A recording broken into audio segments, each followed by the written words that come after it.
बहुत समय पहले की बात है। सूर्यगर नाम का एक समृद्ध राज्य था।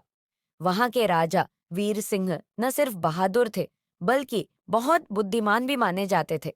लेकिन एक बात उन्हें बहुत परेशान करती थी। उनके राज्य में लोग धीरे धीरे आलसी और चालाक बनते जा रहे थे।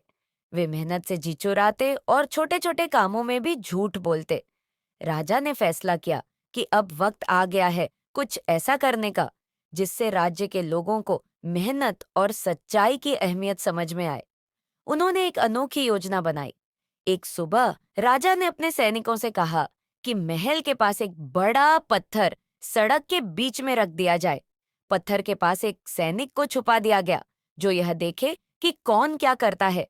और हाँ, राजा ने उस पत्थर के नीचे एक तिजोरी भी रखवाई थी जिसमें ढेर सारे सोने के सिक्के और एक चिट्ठी थी। चिट्ठी में लिखा था, यह धन उस व्यक्ति का है जो इस पत्थर को हटाने की कोशिश करेगा। मेहनत और सोच समझ से जो काम करेगा वही असली विजेता होगा। सड़क से कई अमीर व्यापारी, राजदरबारी और सैनिक गुजरे। सबने उस पत्थर को देखा, लेकिन कोई भी उसे हटाने की कोशिश नहीं कर रहा था। कुछ तो नाराज होकर बोले, राजा को ध्यान देना चाहिए कि सड़कों पर रुकावट ना हो। लेकिन कोई आगे नहीं बढ़ा।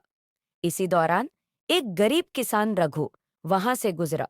उसके पास एक बैल, एक पुराना हल और कुछ खाने का सामान था। वह हर दिन अपने खेत पर सुबह से शाम तक मेहनत करता था। रघु ने देखा कि सड़क पर पत्थर रखा है। उसने इधर उधर देखा, फिर अपने बैल को एक पेड़ के नीचे बांध दिया और खुद उस भारी पत्थर को हटाने की कोशिश में लग गया। पत्थर बहुत भारी था। उसका शरीर पसीने से भीग गया, लेकिन वह रुका नहीं। करीब आधे घंटे की मेहनत के बाद पत्थर थोड़ा हटा। जैसे ही पत्थर एक तरफ गया, रघु की नजर नीचे रखी एक तिजोरी पर पड़ी। रघु चौंक गया। उसने धीरे से तिजोरी खोली। अंदर सोने के सिक्के और राजा की चिट्ठी थी। उसने चिट्ठी पढ़ी और उसकी आंखें भर आईं। वह सीधा राजा के महल की ओर गया। गार्ड्स को चिट्ठी दिखाई और राजा के सामने पेश हुआ। राजा ने जब सारी बात सुनी तो बहुत प्रसन्न हुए। उन्होंने रघु को गले लगाते हुए कहा, तूने न सिर्फ मेहनत से पत्थर हटाया, बल्कि ईमानदारी से चिट्ठी मुझे लाकर साबित कर दिया कि तू सबसे योग्य है।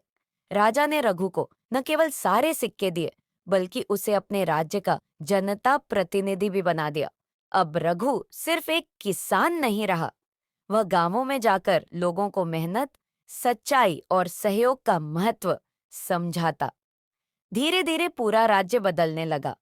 लोग फिर से मेहनती बनने लगे, बच्चों को सच्चाई सिखाई जाने लगी और राज्य एक बार फिर खुशहाल बन गया।